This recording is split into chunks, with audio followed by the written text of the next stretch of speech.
The Future of Women's Rights in Pakistan, presented by Melissa Evans, Sylvan, and Rebecca. This is an important topic that has been interwoven through much of what we have studied about the role of women in Pakistan. Because of religious and cultural traditions, women have not been treated the same as in the Western world that most of us are accustomed to. Imagine women not being able to show their faces, get a quality education, and have options in the workplace.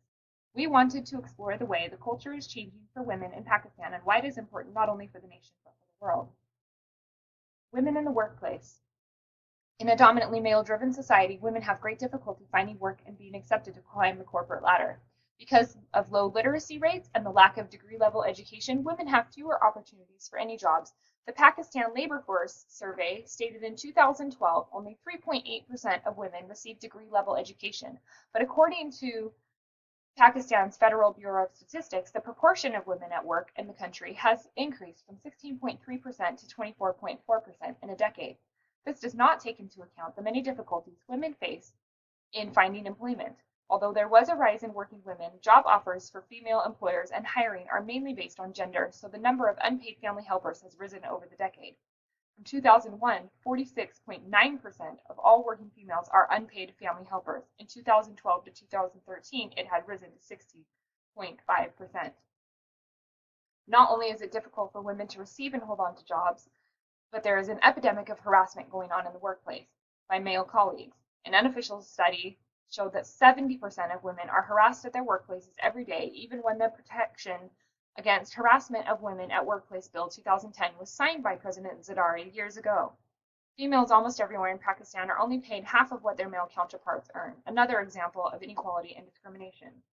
If this gap of inequality continues, I don't think the bridge to solve the problems of the workplace of harassment and unequal pay will ever be fixed. Education for women.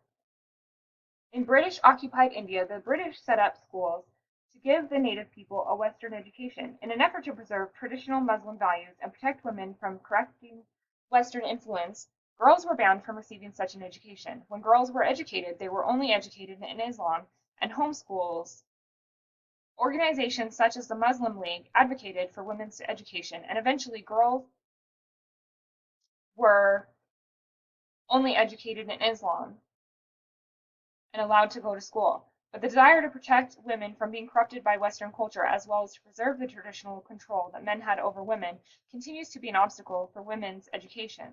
Today, illiteracy rates are very high for both boys and girls. According to CNN, 4.8 million adults are illiterate, with two-thirds of them being women. The net enrollment rate for girls is 19% lower than boys. Girls in rural areas take the greatest hit, with over half never going to primary school and 75% have never been to secondary school. The future of women's education. Educating women is the highest interest of Pakistan, is in the best interest of their country.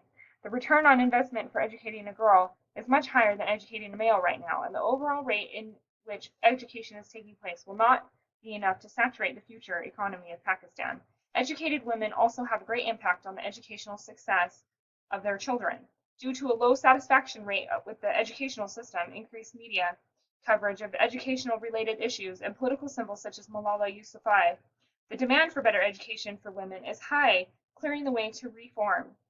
However, education is a long-term problem, and Pakistan has plenty of short-term problems to worry about, such as energy riots and extreme violence, not to mention government systems that are notorious for not sticking around long enough to make long-term improvements.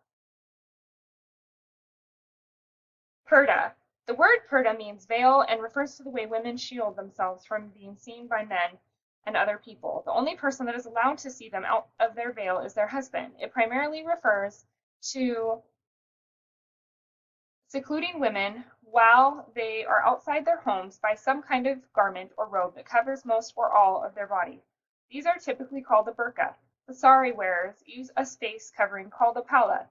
Muslim and Hindu women both still use these today. Purdah is often also a restriction of movement outside the home. A woman can stay in the home, be unveiled, and still observe purdah in the home. The men and women sleep in separate living quarters to give women privacy to do their female rituals. Purdah is a way of shielding women from being an object for others to lust after and to control their female sexuality. Who is speaking out? In 2011, the U.S. Embassy in Islamabad and the Meridian International Center helped establish the Pakistan Women's Coalition Against Extremism. This coalition is just one of many rising examples of courageous women who are blazing the trail and making history as they lead and become the voice of their people. Some examples of this are Senator Nusrat Sadiq, who represents the Punjab province. She helped establish the Women's Parliamentary Caucus, which focused on gender-sensitive legislation, helped preventing acid attacks against women. Mozarat Kadim is the founder of a nonprofit group called the Payman Trust, who established Pakistan's first center for conflict transformation and peace building. These women and many others are just a few of many examples of women who are speaking out, traveling to the United States to advocate for the role of women. These important women are pioneering the way for others around the world to speak out, bring education and awareness to these issues. Thank you.